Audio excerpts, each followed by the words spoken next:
All right, first, this is question 1D on the practice sheet. So evaluate this limit. If you try to plug in 0, you get 1 over 0. Right there, it's over. But if you put 0 here and here, you get 2 over 0. It's even worse. So this is undefined if you try to plug in. So that doesn't work. The first step is to factor this. Now, I'm going to factor this bottom to save myself time. I'm going to factor out an x. Now, why am I doing that? I have to combine these fractions into 1. So I factor out the x from the bottom. Now, I'm looking to make the bottoms the same. So this fraction is missing this part. It's missing the x minus 2 part. So you have to give it the part that it doesn't have. So remember, right lim until you plug in. It is a -1 deduction if I have to write this for you. So make sure it's there. So this fraction needs x minus 2. The other fraction doesn't need anything. Now remember, it's important that I see you factor this bottom. So I gave this fraction the piece that it didn't have. It didn't have the x minus 2. Now multiply it together. Now the bottoms are going to be the same. Write your lim. Why am I writing lim? Because I haven't plugged in yet. On this top, I have x minus 2. Over here, I have a plus 2. I mean, hello. You're going to go, cha, cha. You're going to cross them out. Now look, I'm writing it out in every great detail. What I'm left with is an x here. This is exactly what I wanted to happen. X equals 0 is what's screwing up this whole thing. So my whole goal, this whole problem, was to knock this x out. Now this is where I see people screw up, and I'm gonna do the mistake so you don't make the mistake.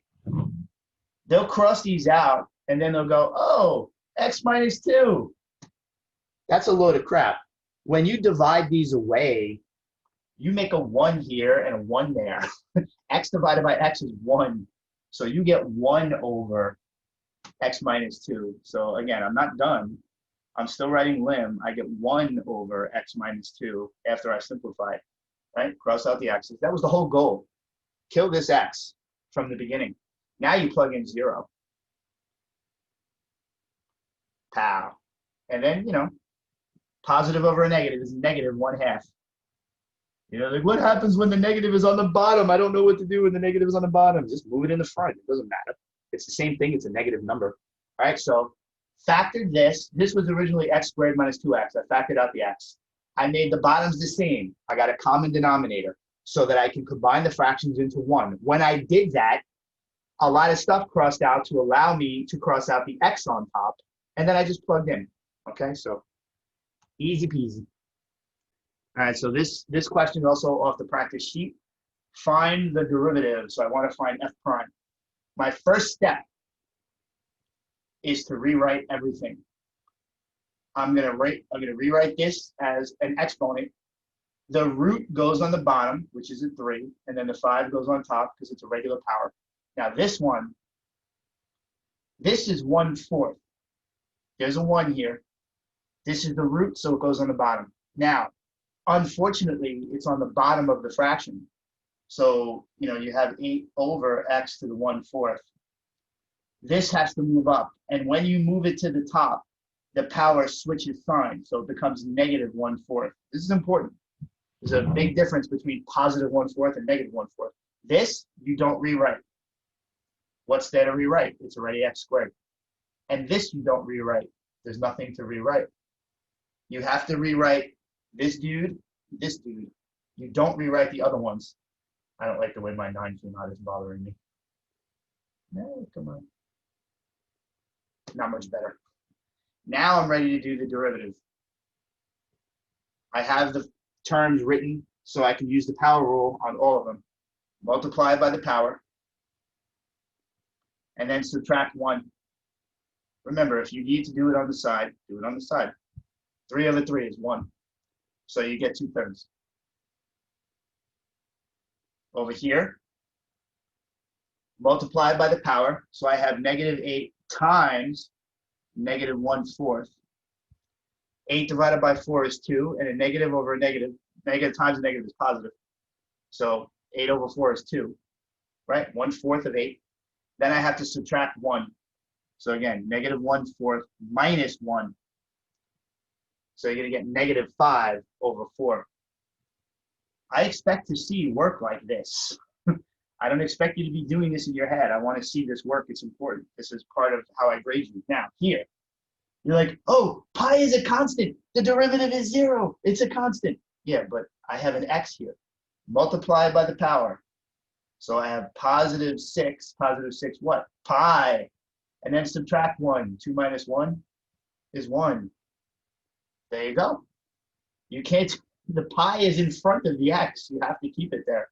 And over here, what's the derivative when you have an x? I told you the x drops off. Multiply by the power, which is 1. But when you subtract 1, you get x to the 0. Anything to the 0 power is 1. So the x just drops off. So this is f prime. Multiply, subtract 1. Multiply, subtract 1. Multiply, subtract 1, and then the x just drops off. I had no constants in this problem that the derivative would be 0 of. The derivative of this is not 0. It's only 0, you know, if the problem had been this, and I asked you for the derivative of this is 0 because this is a constant.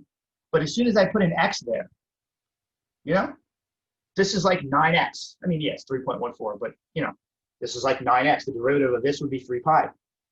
So it doesn't go away. All right, so not that bad. All right, an important question on exam 1. You'll have 3 questions like this, 3 tangent line questions. This one involves trig. So find the tangent line to this function at that point. So step 1 was always, you know, I have half of a point here. I need the y value that goes with it. So I need to do f of pi over 2. Pi over 2 is 90 degrees, right? So I have to plug 90 degrees. Everywhere I see x, I put pi over 2. Like, what the hell? This is the cosine of 90. Now, if you look on your chart, the cosine of 90, I gave it to you. I will always tell you this value if you don't know it. So you don't have to worry. If you're like, I don't know what the cosine of 90 is, I'll tell you it's 0, okay? Now, here the 2's cross out, and you're left with pi. But 6 times 0 is 0. So your y value that you get is pi. So x is pi over 2. This is actually a good thing, trust me. This is going to make your answer a lot less nasty. You're going to have to plug this in at the very end of the problem to find the b in the line. Now, step 2 was take your derivative. This is an important step. If you take your derivative wrong, you're completely screwed, and the rest of the problem will be wrong. You'll only end up getting 1 point out of 4. The derivative of cosine is negative sine, but I have a 6 in front. So it's going to be negative 6 sine x. Now, what's the derivative of 2x? The derivative of 2x is 2, right? The x just drops off. Boop, goodbye. So that's step 2. Again, this is 1 point. Now you need your m. The m, what's the m? The m is the slope of the tangent line. My line is going to be mx plus b. So I need an m. So I'm going to plug pi over 2, my x value, right? X. You're going to plug x, is pi over 2, into the derivative.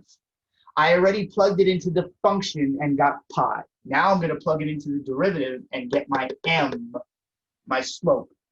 So wherever you see x, you replace it with pi over 2.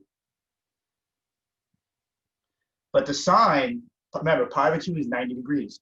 The sine of 90 degrees is 1. Again, off the chart. I gave you the chart, so you have the values. So negative 6 plus 2, so this is negative 4. So that means that m, my slope of my tangent line, is negative 4. So I'm very slowly putting all the pieces together. I needed a y value. This is my y value. I needed an m. I took the derivative and I plugged in. Now I got my m. Now I'm up to my last step. I write y equals mx plus b. Remember, you are using slope-intercept. You are not using any other formula but this one. I have x and y right there. And then I have m. All I need is the b. The y was pi. The m is negative 4. Now what was x? Pi over 2. See, this is good. You're going to have like terms. I'm going to have a pi and a pi, and I'm looking for b. I don't know what my b is. I'm going to divide the 4 by 2, right? Put the 2 into the 4. Don't forget the negative has to stay there. So 4 divided by 2 is 2. What does the pi do? The pi goes along for the ride. And look, what's pi? You treat it like a variable. I mean, I know it's a number. It's 3.14, but it's like a letter. It's like a C or, you know, whatever. So p. Do plus 2 pi, plus 2 pi. So here you had 1 apple pie and 2 more apple pies. So you have 3 pies. Yay! So that's what your b is. Now, technically, this is worth your last point. 1 point, 1 point, 1 point, and 1 point. But you got to write the line for me. I mean, this is your final answer. So your slope was -4, and your y-intercept b was 3 pi. Your answer is going to have a pi in it. It's okay. It's still a number, but it works out super nice. You don't get this weird, crazy b that some of them gave you before. All right, so again, tangent line. Plug in x into the original function to find the y. Take the derivative. Plug into the derivative to get the m, the slope. Use the slope-intercept formula, mx plus b. Plug in x and y, plug in m, solve for b, and then you're done. Very straightforward. You will always do those steps, okay?